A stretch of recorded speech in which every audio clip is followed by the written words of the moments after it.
Hello everyone, I'm Mingkun Zhang. Today we're going to talk about relatives. Sometimes we might wonder whether to say the person who or the person that, the thing which or the thing that.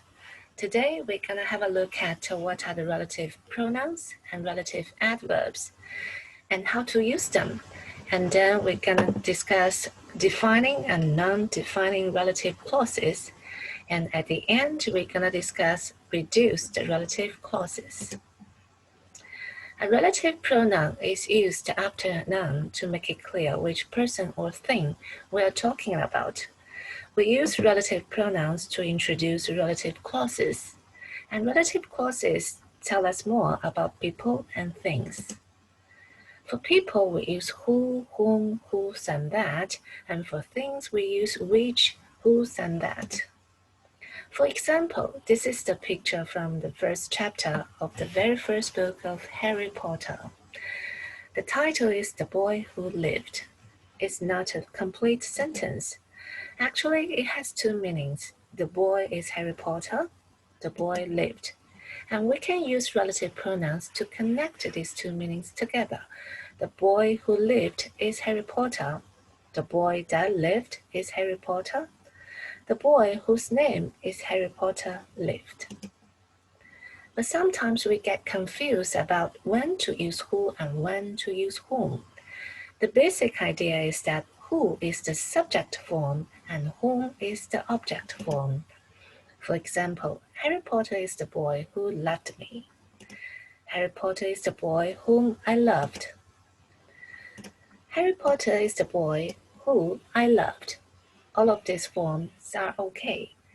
The only form that is not fine is Harry Potter is the boy whom loved me, because whom cannot be used as a subject form. And this slide tells us the level of formality of different relative pronouns. While the boy whom I loved is Harry Potter is very formal, and the boy I loved is Harry Potter is least formal. For objects, we use which, that, and whose. The want, which, or that I borrowed is magical. The want, which, or that belongs to Harry Potter is magical. The want whose owner is Harry Potter is magical. Now let's have a look at relative adverbs when, where, and why. Where did Harry Potter go to school? This is the question. Hogwarts is the school where Harry Potter went, and where is the relative adverb here. When did Harry Potter go to Hogwarts school? When is the question word. Harry Potter went to Hogwarts school when he was 11 years old. And now when, here is the relative adverb which connects the two ideas together. Why is there a scar on Harry's forehead? I don't know why that happened to him.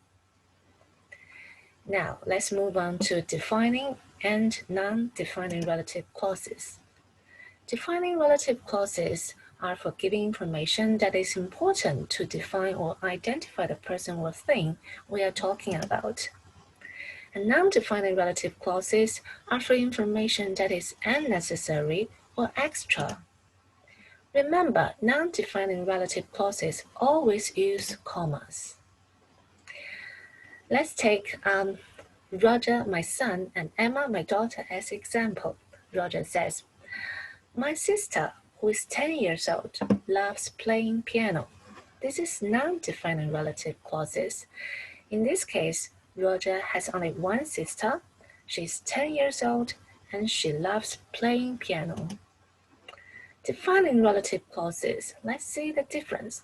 My sister, who is 10 years old, loves playing piano. In this case, I have more than one sister, and I'm talking about specifically about a sister who is 10 years old. Okay, when can we reduce a relative clause? If relative pronoun is functioning as the subject of the relative clause, then we can reduce the relative clause. The girl who is playing piano is my sister, who is the subject of the relative clause. The girl who I saw yesterday is your sister, and who is the object of the relative clause, so we cannot reduce the relative clause. Then how to reduce a relative clause? When we're reducing relative clause with active verbs, we take out the relative clause who stands next to Roger. We remove the pronoun. And for the verb, whatever tense it is, it doesn't matter. We just add ing at the end to make it present participle. The girl standing next to Roger is Emma. When we reduce in relative clause with passive verbs, we remove the verb the pronoun who, and then what's given is already in the past participle, and we just keep as it is. The girl given a flower by Roger is Emma. When we reduce in relative clause with preposition, first we remove the pronoun who and then the verb be, and we keep the preposition at the back. The people at the back can't see clearly. Okay, to conclude, we have talked about relative pronouns and relative adverbs and how to use them. And we discussed defining and non-defining relative clauses. And at the end, we have discussed how to reduce relative clauses. Thank you for your watching.